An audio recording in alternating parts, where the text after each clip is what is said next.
तो फिल्म की शुरुआत होती है रेबेका से, जिसकी लाइफ परफेक्ट थी। छोटी सी फैमिली के हस्बैंड और बेटा सब खुश रहते थे। रेबेका का हस्बैंड पीटर चर्च में काम करता था और वो चाहता था कि रेबेका और उसका बेटा भी उसी के साथ काम करें, उन लोगों की मदद करें जो गॉड पर बिलीव रखते हैं। रेबेका पीटर की सारी बातें मानती थी। उसने भी चर्च जाना शुरू कर दिया अपने बेटे को लेकर। पर एक दिन ऐसा आया जिसने रेबेका की लाइफ ही बदल डाली। पीटर अपने बेटे को लेकर किसी कैंप पर गया था, जहाँ से वापस आकर उसके बेटे ने अपनी जान ले ली। और इस हादसे से रेबेका पूरी तरह टूट गई। उसका अब कहीं भी दिल नहीं लगता था। उसने चर्च भी छोड़ दी थी। अपने गम को भुलाने के लिए उसने ड्रग्स का भी इस्तेमाल शुरू कर दिया था।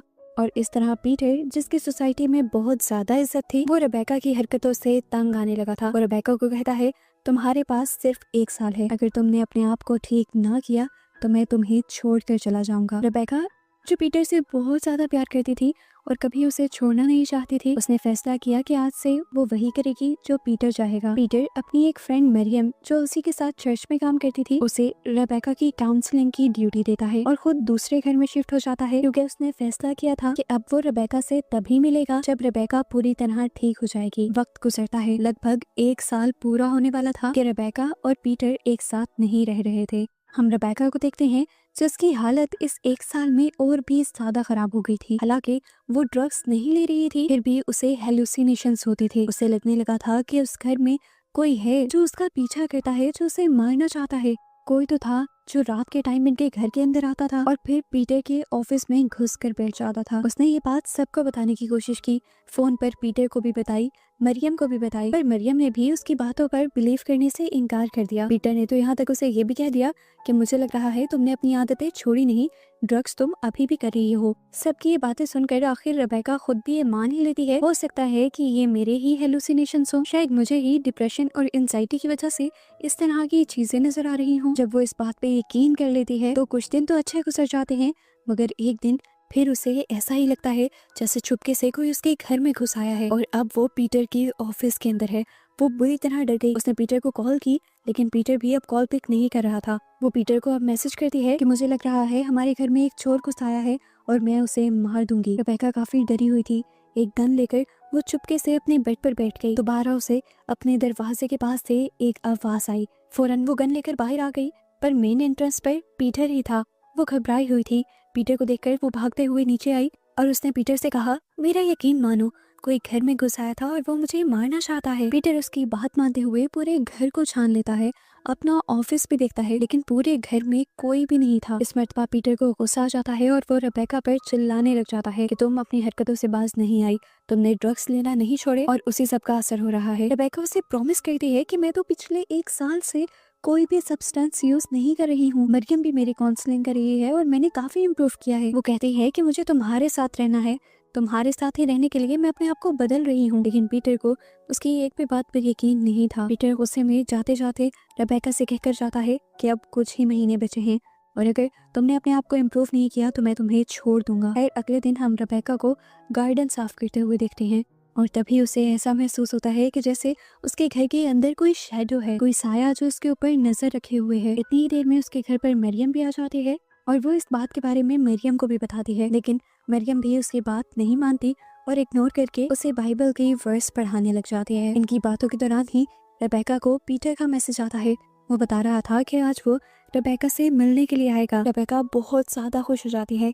इस मैसेज का उसने काफी टाइम से इंतजार किया था। फाइनली आज पीटर को उसकी याद आ ही गई थी। वो अच्छा सा तैयार होती है, घर साफ करती है, थोड़ा बहुत उसे डेकोरेट भी करती है और पीटर की पसंद का बहुत सारा खाना भी बनाती है। अच्छा सा तैयार होकर वो रात को पीटर का इंतजार कर रही होती है और आखिर पीटर आ भी जाता है। रेबेका बहुत ज्यादा खुश थी, लेकिन यहाँ पर पीटर रेबेका से मिलने के लिए नहीं आया था। वो तो उसे डाइवोर्स पेपर्स देने के लिए आया था। वो रेबेका से कहता है, इन पर साइन कर दो, मैं अब तुम्हारे साथ और नहीं रहना चाहता। ये सुनते ही रेबेका बुरी तरह टूट गई थी। वो पीटर से मिन्नतें करने लगती है कि ऐसा मत करो, मैंने तुम्हारे लिए अपने आप को बिल्कुल बदल लिया है, मैंने ड्रग्स भी छोड़ दी हैं, सारी बुरी आदतें भी छोड़ दी हैं और अब तो मैं तुम्हारे साथ चर्च भी जाना शुरू कर दूंगी। लेकिन पीटर तो कुछ सुनने को तैयार ही नहीं था। इसी वजह से अब रेबेका को भी गुस्सा आ जाता है और इन दोनों के दरमियान में लड़ाई शुरू हो जाती है। पीटर रेबेका से कहता है, मैं तुम्हें छोड़ना चाहता हूँ क्योंकि तुम्हारी ही लापरवाही की वजह से हमारा बेटा मर गया था। रेबेका कहती है उसमें मेरी क्या गलती थी, वो तुम्हारे साथ गया था, आकर उसने सुसाइड कर ली। और तुम्हें अच्छी तरह याद होना चाहिए कि जब वो तुम्हारे साथ कैंप गया था उससे पहले वो बहुत ज्यादा खुश था। और अब क्या तुम मुझे ये बताना पसंद करोगे कि आखिर उस कैंप में ऐसा हुआ क्या था जिसकी वजह से आकर मेरे बेटे ने अपनी जान ले ली। एक दूसरे पर ये दोनों चिल्ला रहे थे और आखिर पीटर रेबेका से कह देता है जो भी है मैंने फैसला कर लिया है कि मैं तुम्हारे साथ नहीं रहूंगा। रेबेका जिसके पेरेंट्स भी नहीं थे, उसका बेटा भी मर चुका था और अब जब उसका हस्बैंड भी उसे छोड़कर जा रहा था तो उसके लिए लाइफ बहुत मुश्किल होने वाली थी। इसीलिए वो डिसाइड करती है कि वो अभी अपनी जान ले लेगी। वो एक पिस्टल निकालती है ड्रॉ से और अपने सर पर रख लेती है और अपने आप को मारने की धमकी देती है। इन दोनों की इसी बहस के दौरान घर में किसी के जोरदार चिल्लाने की आवाज आती है। ये आवाज इतनी भयानक, इतनी तेज थी कि रेबेका और पीटर के बाल तक उड़ गए। कोई भी इंसान इतनी जोर से नहीं चिल्ला सकता था। पीटर को साफ पता चल गया था कि जरूर यहाँ पर कोई डीमन या कोई दूसरी पावर है। ये चीख इतनी डरावनी थी कि पीटर और रेबेका दोनों ही डर गए थे। रेबेका अपनी लड़ाई भुलाते हुए पीटर से कहती है देखो मैंने कहा था ना कि इस घर के अंदर कोई है, कोई शैडो है। तुमने मेरी बात नहीं मानी थी, अब तो तुमने उसकी आवाज खुद भी सुन ली ना। पीटर अब रेबेका की बात मानते हुए पूरे घर को चेक करने लग जाता है, लेकिन उनके घर में कोई भी नहीं था। काफी देर भी ढूंढने के बाद इन्हें घर में कुछ भी नहीं मिलता तो पीटर समझता है कि जरूर ये उन दोनों की गलत फहमी होगी। रेबेका कहती है हम दोनों के ही दिमागों में एक जैसी चीज नहीं चल सकती, यहाँ पर सच में कोई है। जब से तुम यहाँ से गए हो तब से ही वो शैडो इस घर में रह रहा है। उसने बार बार मुझे मारने की भी कोशिश की है और वो तकरीबन हर टाइम ही मेरा पीछा करता रहता है। इसी वजह से मैं डरती थी और आप लोगों को लगता रहा कि मैं ड्रग्स कर रही हूँ। पीटर को अभी भी उसकी बातों पर कुछ ज्यादा यकीन नहीं होता, लेकिन रेबेका इस चीख के बाद बहुत ज्यादा डर चुकी थी और वो पीटर से कहती है प्लीज पीटर आज की रात यहाँ पर रुक जाओ। पीटर रेबेका की बात मान जाता है और वही रुक जाता है। रेबेका पीटर को खाना सर्व करती है और जब पीटर उस खाने को खाने लगता है तो रेबेका देखती है कि वो सारा खाना ब्लैक कलर के फ्लैश में चेंज हो गया था और इस टाइम पीटर का मुंह भी अंदर से काला हो चुका था, ऐसे जैसे पीटर खुद एक डीमन बन गया हो। ये सब देखकर रेबेका और भी ज्यादा डर जाते हैं। पीटर समझ गया था कि रेबेका किसी चीज को लेकर डर रही है। वो रेबेका को बुलाता है और अपने पास बिठाता है। रेबेका देखती है कि अब पीटर नॉर्मल हो चुका था। पीटर उससे कहता है मैं समझ रहा हूँ कि तुम काफी ज्यादा डर गई हो और तुमने इन सब चीजों को अपने सर पे सवार कर लिया है। देखो इतना सोचने की जरूरत नहीं है, आओ हम दोनों मिलकर प्रे करते हैं और ये चीजें हमसे दूर चली जाएंगी। रेबेका पीटर की बात मानती है और ये दोनों मिलकर प्रे करने लग जाते हैं। पर अचानक ही रेबेका देखती है कि ऊपर पीटर के ऑफिस का दरवाजा खुला था और कोई चीज उसके अंदर गई थी। ये देखकर वो चीखने लगी। दरवाजा बंद होने की आवाज क्योंकि पीटर को भी आई थी, इसलिए अभी के लिए उसे रेबेका पर यकीन था। वो गन लिए हुए ऊपर जाता है और अपने ऑफिस का दरवाजा खोलने की कोशिश करता है। पीटर उस दरवाजे के हैंडल को मोड़ने की कोशिश करता है, लेकिन वो जितना भी जोर लगा रहा था हैंडल मुड़ नहीं रहा था। पीटर समझ गया कि इस दरवाजे के पीछे कोई बहुत ही भयानक ताकत छुपी हुई है। अब पीटर यहाँ दरवाजे को पकड़े हुए ही कुछ प्रेयर्स पढ़ने लग जाता है और अंदर जो भी चीज थी वो एक और मर्तबा इतनी जोर से चिल्लाती है कि पीटर और रेबेका दोनों डर जाते हैं। पीटर नीचे गिर जाता है और घर में लगी हुई सारी पेंटिंग्स और चीजें दीवार से उतर उतर कर नीचे गिरने लग जाती हैं। रेबेका समझ गई थी कि यहाँ पर कोई डीमन या कोई इवल ताकत है, कोई शैतानी ताकत जो नहीं चाहती कि ये लोग यहाँ रहे। वो ये भी समझ गई थी कि अगर वो लोग यहाँ रहे तो उनकी जान को खतरा हो सकता है। वो पीटर का हाथ पकड़ती है और उससे कहती है चलो पीटर हम यहाँ से चलते हैं। रेबेका की बात मानते हुए पीटर बाहर तो आ जाता है, लेकिन इस घर से भागने को तैयार नहीं होता। वो रेबेका से कहता है सोचो ये सब मेरे ही घर क्यों हो रहा है? क्या गॉड मुझे कोई ड्यूटी तो नहीं देना चाह रही है? क्या ये मेरे लिए एक साइन तो नहीं है? शायद गॉड ने मुझे ही चुना हो इतने बड़े चैलेंज के लिए, इतनी बड़ी पावर को हराने के लिए। वो कहता है मैं अंदर जाऊंगा क्योंकि मैं जानना चाहता हूँ ये चीज क्या है और हमसे चाहती क्या है। रेबेका उसकी मिन्नतें भी करती है, लेकिन पीटर जब बात नहीं मानता तो रेबेका पीटर को अकेले अंदर जाने नहीं देती और डरते हुए खुद भी उसके साथ जाने का फैसला करती है। अंदर जाते ही पीटर ऑफिस के दरवाजे पर हाथ लगाता है और इस मर्तबा जब हैंडल मोड़ते हुए दरवाजा खोलने की कोशिश करता है तो अचानक आसमान में बिजली कड़कड़ाने लगती है और वो आसमानी बिजली इनके गार्डन में भी गिर जाती है और इनके गार्डन में आग लग जाती है। डरते हुए रेबेका बाहर गई और उस आग को बुझाने लग गई। अब वो अंदर बिल्कुल नहीं जाने वाली थी। उसने पीटर को भी समझाया, लेकिन पीटर अभी भी अपनी बात पर ही अड़ा हुआ था कि शायद ये भी उसके लिए एक नया साइन है। वो कहता है कि मुझे गॉड की तरफ से एक बहुत बड़ा टास्क दिया गया है और मैं इस टास्क को पूरा कर कर ही रहूंगा। रेबेका समझ गई थी कि जो भी पावर उनके घर पर थी उस पावर ने पीटर के दिमाग के ऊपर असर कर दिया था, इसीलिए पीटर अब कोई बात नहीं मान रहा था। मजबूरन वो भी पीटर के साथ इसी घर के अंदर थी। वो वॉशरूम यूज करने के लिए जब अंदर गई तो उसने बाथ टब के अंदर से एक भयानक काला और बहुत ही बड़ा हाथ निकलते हुए देखा। जो हाथ उसकी तरफ बढ़ते हुए उसका गला दबाने ही वाला था कि बाहर से कुछ टूटने की आवाज आई। वो हाथ गायब हो गया और रेबेका बाहर आ गई। उसने देखा कि पीटर ने ही उस ग्लास को अपने हाथ में तोड़ा था और अब पीटर के दोनों हाथ जख्मी हो चुके थे। वो अपने कटे हुए हाथों के खून से उस कमरे के दरवाजे को रंग रहा था। कंफ्यूज होकर रेबेका पूछने लगी, अब क्या कर रही हो तुम? पीटर बोला, तुम्हें पता है इसके अंदर क्या है? इसके पीछे एंजल्स हैं, फरिश्ते हैं जो मेरे पास आए हैं। वो मुझे पावर्स देना चाहते हैं, वो मुझे टास्क देने आए हैं, वो मुझे बताना चाह रहे हैं कि मैं कितना स्पेशल हूँ। मैंने इस टास्क को एक्सेप्ट भी कर लिया है। इस टास्क में उन्होंने मुझे बताया कि मुझे उन्हें ब्लड देना है और देखो मैंने अपना ब्लड दे भी दिया और बस अब मुझे पावर्स मिल जाएंगी। अब रेबेका को लग रहा था कि पीटर पागल हो गया है, वो समझ नहीं पा रहा। कोई भी एंजल या गॉड खून का सेक्रीफाइस नहीं मांगता। अचानक से उनका पूरा घर बुरी तरह हिलने लग जाता है, पूरा घर अंधेरे में डूब जाता है और उस दरवाजे के पीछे से रोशनी आती दिखाई देती है। रेबेका समझ गई थी कि ये पावर शैतान है और इस टाइम उनके घर शैतान उतर आया है। पीटर को दोबारा वो पावर अपना ब्लड देने को कहती है।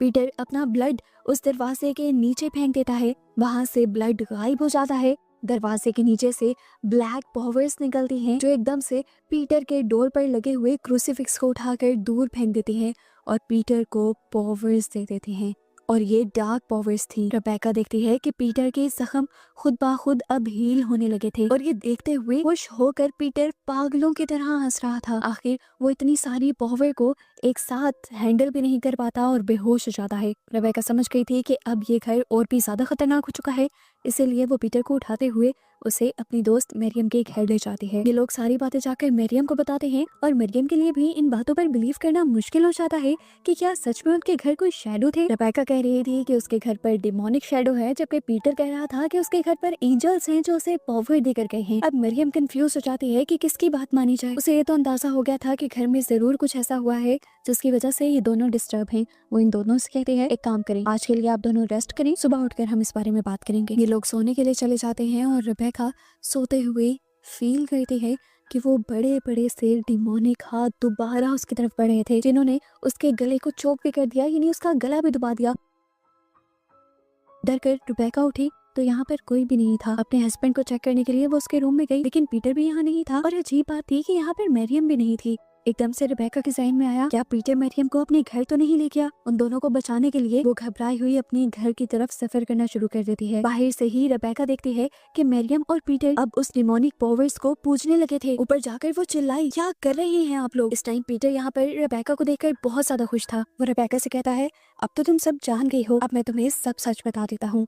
ये पावर्स ये गॉड पावर्स नहीं है, ये डिमोनिक पावर्स हैं और मेरे साथ बचपन से ही हैं और मैं हमेशा से इन्हीं को फॉलो करता हूँ और इन्हीं की पूजा करता हूँ और अब मैं चाहता हूँ कि तुम भी इसकी पूजा करो। देखो जैसे मरियम कर रही है। वो कहता है, हमें ज्यादा कुछ करना ही नहीं है, हमें बस इस पावर को अपना ब्लड पिलाना है और फिर ये पावर हर वो काम कर देगी जो हम चाहते हैं। रेबेका को समझ नहीं आ रही थी वो क्या करे। वो ये गलत काम नहीं कर सकती थी, ना ही करना चाहती थी। वो यहाँ से भागना चाहती थी पर पीटर ने उसे पकड़ लिया। मरियम रेबेका से कहने लगी, इसे ना मत बोलो, अगर तुमने इसे ना बोल दिया तो अपना अंजाम तुम खुद देखोगी। तुम्हें पता है तुम्हारे बेटे ने भी इसी तरह मना किया था और पता है उसके साथ क्या हुआ? फिर वो मर गया। रेबेका की आंखें अब फटी की फटी रह गई थी कि उसके बेटे की मौत के पीछे भी यही लोग थे। पीटर अब रेबेका से कहता है, देखो किस तरह मरियम अपना खून इसे पिलाएगी। रेबेका ये सब देखना नहीं चाहती थी, वो भागने ही वाली थी पर पीटर ने उसे गन पॉइंट पर पकड़ लिया। मरियम ने अपना हाथ काटा और खून उस दरवाजे के नीचे फेंक दिया। मरियम ने अपनी कलाई काटी थी, खून की बहुत ज्यादा बहने की वजह से वो यहीं पर बेहोश हो जाती है और फिर वही डार्क शेडो उस दरवाजे के नीचे से मरियम को खींच कर ले जाता है। ये सब देखकर रेबेका बहुत ज्यादा डर जाती है और यहाँ से भागने की कोशिश करती है पर पीटर उसे कहता है, अरे डरो नहीं, चलो आओ अब तुम्हारी बारी है। रेबेका भागती हुई सीढ़ियों से नीचे उतर आई थी, लेकिन अचानक से पीटर बिना सीढ़ियों का इस्तेमाल किए इस टाइम उसके सामने खड़ा था। वो डीमन बन चुका था, वो अब कुछ भी कर सकता था। वो रेबेका को रोक लेता है। डरकर रेबेका अपने आप को वॉशरूम में बंद कर लेती है, जबकि पीटर बाहर से कहता है, भागने से कुछ नहीं होगा, कब तक भागोगी, चलो बाहर आओ, इस डीमन को अपना ब्लड दो और देखो फिर सब कुछ नॉर्मल हो जाएगा। मेरे तुम्हारे दरमियान भी। वो अब उसे अपने बेटे की भी कहानी सुनाता है जब उसे वो कैंप पर लेकर गया था। वो कहता है मैंने कैंप पर उसे ये बताने की कोशिश की कि ये पावर्स कितनी ज्यादा अच्छी हैं और क्या कुछ कर सकती हैं, पर उसने भी तुम्हारे जैसा ही बिहेवियर रखा। उसने मेरी बात नहीं मानी और देखो फिर उसके साथ क्या हो गया।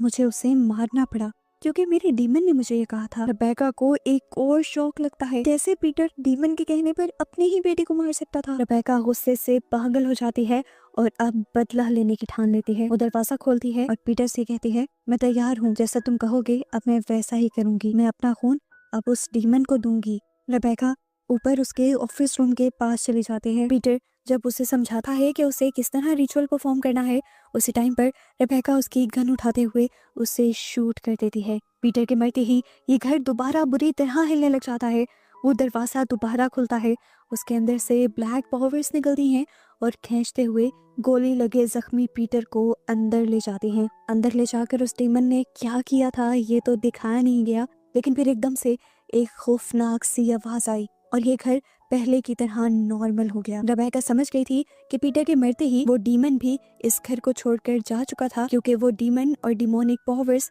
पीटर की ही वजह से यहाँ थी। अब रेबेका इस घर में सेफ थी पर अकेली थी। उसने अकेले ही इस लाइफ को गुजारने का फैसला किया और उसे ही दिखाते हुए ये कहानी यहाँ खत्म हो गई।